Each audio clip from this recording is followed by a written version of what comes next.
Lígia era muito amiga de meu pai, de minha mãe, e depois minha, e ia muito lá em casa e era uma presença muito constante. E ela falava da irmã, de quem ela gostava muito, falava muito que as duas eram muito próximas na infância. E eram as mais, vamos dizer, subversivas em termos de aspirações, de maneira de ser, etc. Então, era a irmã mais próxima e de quem ela gostava muito. E um dia ela trouxe uma pasta com uns pastéis que a irmã tinha feito.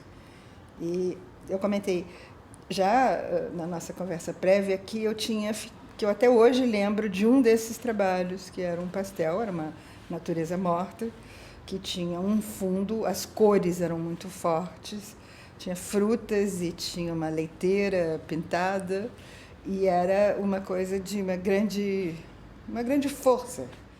Nesse meio tempo, ela tinha publicado Baticum. E Baticum, para a mim, me impressionou muitíssimo. Ambas as irmãs tinham um dom uma capacidade de expressão extraordinária.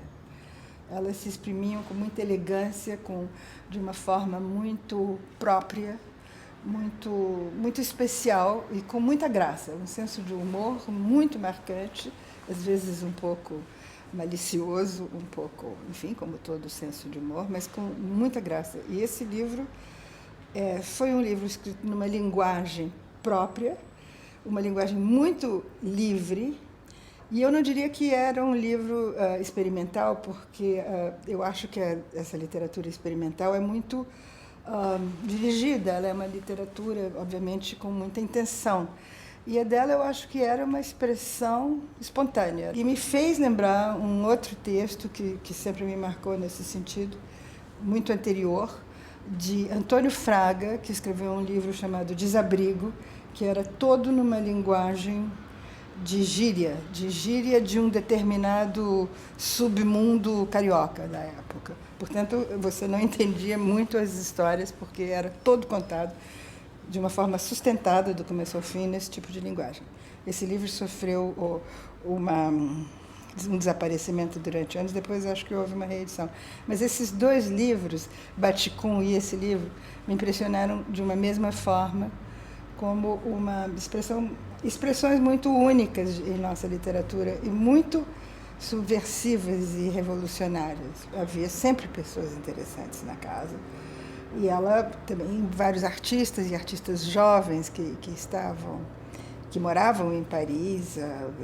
Um foi o Júlio Villani, outro foi o Janice Chaves. Ela ficou muito amiga dessas pessoas. E havia muita oportunidade das pessoas se conhecerem entre si. E também não era só esse tipo de gente. Eu lembro que ela era muito amiga de Roberto Campos também, que você podia ver na casa dela, e de outras pessoas. Ela estava muito contente de estar morando em Paris, mas depois ela voltou para o Rio. E foi quando ela fez as exposições, a do Museu de Belas Artes e depois a dos Umbigos, que foram, quer dizer, acho que foi um momento em que talvez por querer se dedicar mais ao seu desenvolvimento artístico, ela preferiu estar no Brasil.